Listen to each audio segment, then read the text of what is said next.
ইসলামী ছাত্র শিবিরের সাথে কোনো রাজনৈতিক মূলস্ট্রিম দলের সাথে সাংবিধানিক এবং কর্মপদ্ধতি অথবা আমাদের প্ল্যানিং ওয়েতে কোনো ধরনের কোনো সম্পর্ক নেই।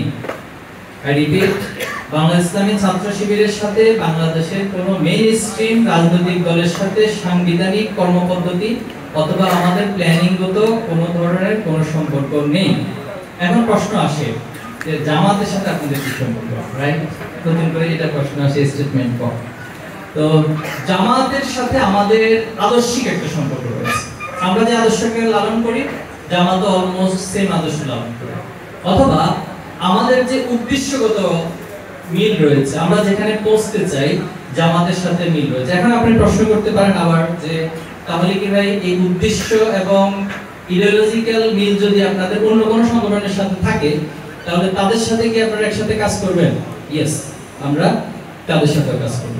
এখন সেটা যে দলই হোক, বিএনপি যদি ইসলামী ছাত্র শিবিরের উদ্দেশ্যগত অর্থাৎ আমাদের যে ভ্যালুস রয়েছে সেটার সাথে একমত পোষণ করে তাদের কার্যক্রম পরিচালনা করে, দেখবেন যে অনেক কিছু ছাত্র শিবিরের সাথে বিএনপির সাথে তখন আমরা একসাথে কাজ করব। আপনারা হেফাজতের যে আন্দোলন হয়েছিল জানেন সে বিষয়ে? তখন দুনিয়াতে ছিলেন, আচ্ছা নাকি ছোট ছিলেন?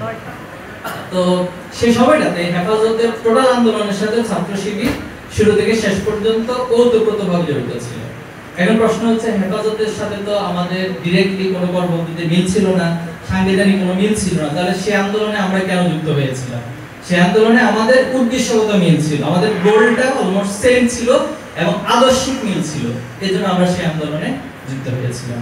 এজন্য আমরা আবার বলছি যে আমাদের সাথে যাদের এইম, গোল এবং ইডিওলজি এটা মিলবে তাদের সবার সাথে।